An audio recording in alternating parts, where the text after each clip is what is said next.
But girl, I can be at two places at one time. If you think you're lonely now,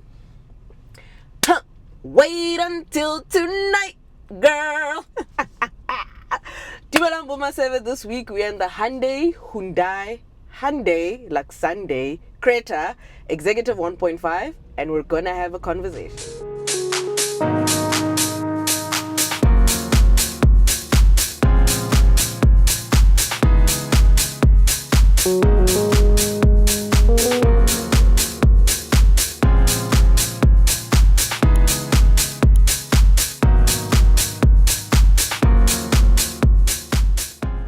And if you are interested in the Hyundai Creta and want insurance on it, click the link in my description box, which will lead you to the Hippo website, where you can compare and contrast up to 12 different insurance quotes. Easy peasy lemon squeezy, and just like that, you can see what you'll be able to afford on your new Creta. Creta. This name actually kind of kills me. But yeah, click the link in my description box and check out the Hippo website.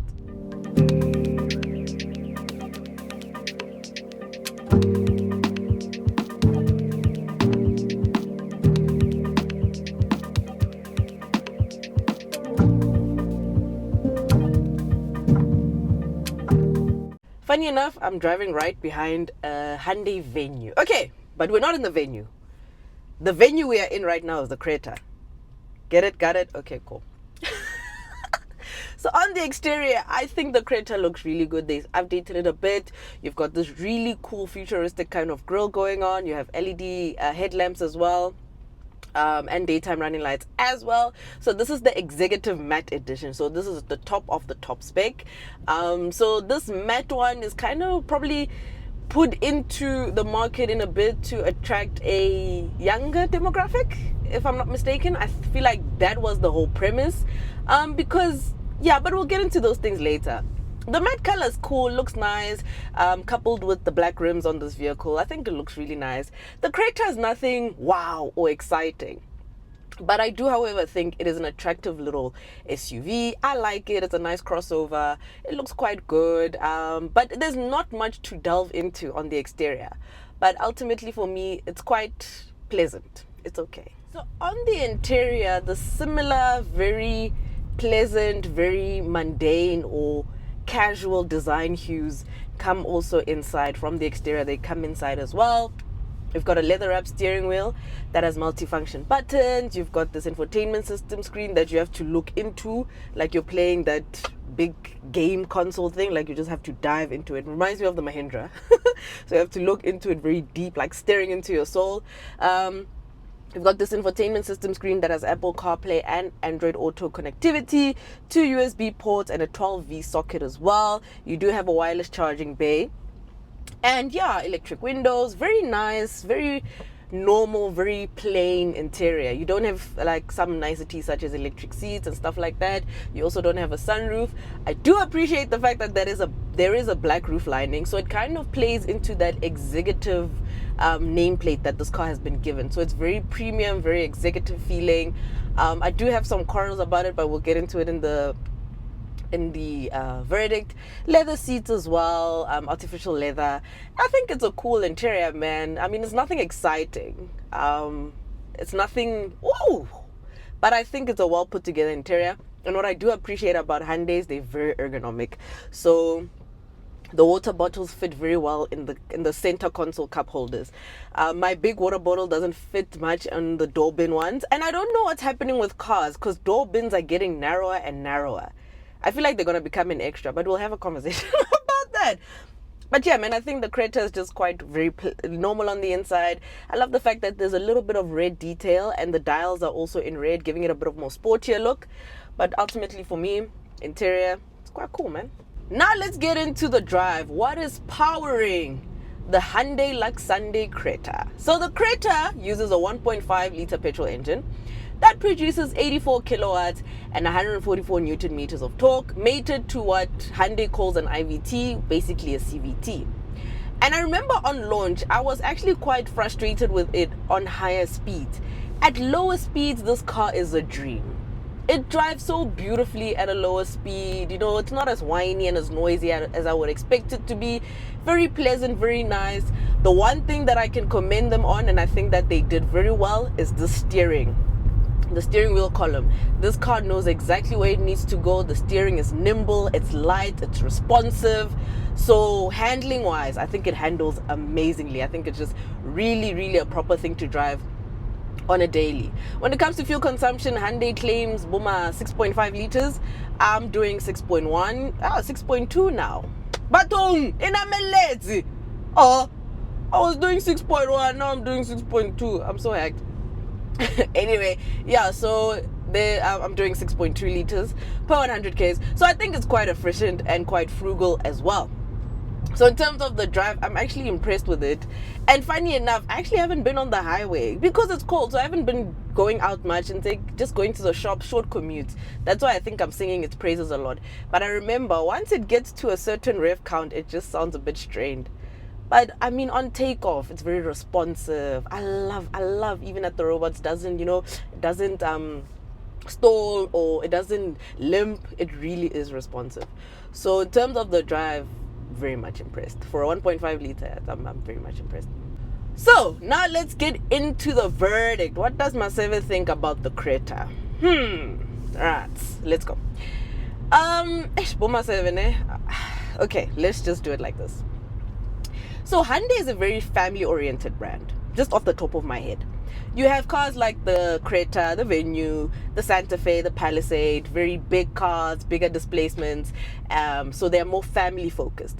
I think for a more youthful market, you have cars such as the i10, Grand i10, the i20, and the i30N, which cater to the demographic. But I think the Creta is the one that is the most Madala spec car I've driven. Like, this car just feels gross. Guys, we call cars Madala spec. This is not even Grotma spec. This is proper Madala spec. Like, I'm not even trying to poke fun or anything, but this is a very mature audience. I would even go as far as saying, I don't think anyone in even their late 30s would consider a Creta. And this ties into what I'm about to say, because this car let me down in the sense there's not much creature comforts. I mentioned to you, no electric seats. You know, you get the blind spot monitors at the top spec level. At least there's like parking aids and whatever, you know, all the niceties that you would want. And I think we are being fooled by the craze of the Chinese, but like something like heated seats, guys, you know, like heated seats, cool, like something like that, you know, those small little things, the kana nyana, just to make the car more appealing. But when I looked at it, I realized that this is for an older demographic, and the person who's driving this car probably just wants something that goes forwards, backwards, and is spacious. Moto doesn't care about electric seats. Moto doesn't care hore enale haman kardon. Moto doesn't care about heads-up display. Moto doesn't care about if there's a fridge in this car. Moto just wants a car with a steering wheel, an indicator, and a gear. So that's why I say it's a bit of a Madala spec. But then let me just come into the price point. The top spec one comes in at 524,000 Rand 900. And the reason why I'm nitpicking at it a bit is because there's a lot of plastics used in this interior. Lot of plastics, and it's those rickety plastics. So I'm quite disappointed in terms of the quality of the dashboard and stuff like that. I find it to be a little bit flimsy. Right? And another thing, at 524,000 Rand, the creature comfort conversation comes up again. When you unlock this car, you know, other cars usually just have like a light bar, the LEDs come on, you know, the DRLs come on or something, like just something. This one, nothing. You know, a car is supposed to be your friend.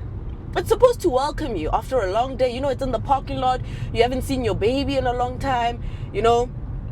You're literally trying to just go home and, you know, relax. So you think you want to walk to your car and feel like, hi, I'm home. You know, some cars are welcoming. This one is like, braga. Just get in and let's go. So I laughed at it. I was like, come on, bruh. Just give me some dancing lights. Nyana, please, man. Just something. Anyway, that's a story for another day. For me, the Creta is a bag of mixed feelings. It's not terrible, but it's not great either. Also, it's not a memorable car. If someone were to ask me, what car would you recommend? Creta would be probably a car I'm like, oh, kana hula le Creta. It's not like a Seltos, where I found the Seltos to be a bit more cool.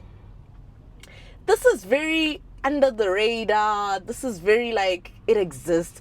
It's a safe choice. It's like someone buying a Mazda CX-5. It's a safe choice. You cannot convince a person to buy a CX-5. If they want a CX-5, they'll buy a CX-5. It's the same as probably someone who wants an X3. If you want an X3, you'll buy an X3. It's not those cars where you compare. You just go into the shop and like, this is the car I want, you know? But it flies under the radar quite a bit. So bag of mixed feelings. I think 524,000 Rand is a bit high. And this is another little food for thought I want to leave with you. We nitpick at Volkswagen quite a lot for the exorbitant prices. But you guys must also look at around Kia and Hyundai. They are literally just slamosing us, but in a very, very subtle way. Look what prices are when you're like, you know? But anyway, again, I say, story for another day. So the Creta for me is not terrible. It's spacious, it's practical, it's nice to drive on a daily, you know, somewhat okay quality of materials used. So it's a very much a bang smack in the middle, 50% pass rate kind of car. It looks fine. It's not, wow, okay, great. It's a Hyundai. It's a Creta. So ultimately for me, I think the Creta is fine, man. I'm going to give it a 7. The reason why I give it a 7 is because it drives well. I love its practicality, and that's about it. And I think it's a sensible choice. That's why I score it quite high. Hyundai is a very reliable brand. The fuel efficiency also is quite decent. So it has a lot of strong points. But for me, it just doesn't have, I don't want to use the word flavor. That seems harsh. It doesn't have aura, man. Is it aura? No, it's not aura. It doesn't have that thing. It's just like, it's a car, bruh. It's like, ke koloi. Motho itse ke ngwana go rekile koloi. Because usually motho tla ngwana go rekile GTI. Ho reka Creta, ngwana go rekile koloi. I'm sorry. Guys, I'm so sorry. So yeah, my ultimate verdict is a 7, maseve. The Creta's 5. It really is what we call an okay car. Yeah, it's fine. So, do I recommend the Creta? Sure, absolutely. But kind of look at other cars first. One car that popped into mind right now is the Haval Jolion. You have Kia Seltos, maybe the T-Cross, but I know T-Cross is going to be a bit expensive. There's Corolla Cross as well, especially at the 500,000 Rand mark. I think you can find a decent number of really amazing cars. But please don't take this review and say, I say the Creta is terrible. It's an okay car. But I always say you must spend money on a car that you enjoy and you like. And I feel like this is just it's a bit too normal. It's a bit too normal for me. And that is it from me, maseve. Don't forget to like, comment, and subscribe. And I'll see you in the next one. Let me know what you think about the Hyundai Creta. Do you like? Do you not like? And with 524,000 Rand, what are you getting? Yeah, road to 100,000 on the Clock app. I'm so excited. So please do share this video. Please do share the channel. Let's get to 50,000 subscribers. But so far, thank you so much for your support. Don't forget to watch those ads because Kulavega Gucci and all that jazz. So yeah, I'll see you guys. I actually ate this morning, but I didn't eat much. I had tea, I had an avo, and I had yogurt. So that's it. And I have a whole lot of stuff to do today. But yeah, guys, anyway, hope you guys enjoyed this video. Namiranza ngofu, kyalarata, ekasliferyala, ndianifuna, ngianitanda, like, guys, wait. Whoa. Anyway, guys, Creta, Creta, because so I'm just talking. This is a long outro. Bye, maseve. I'll see you in the next one. Bye bye.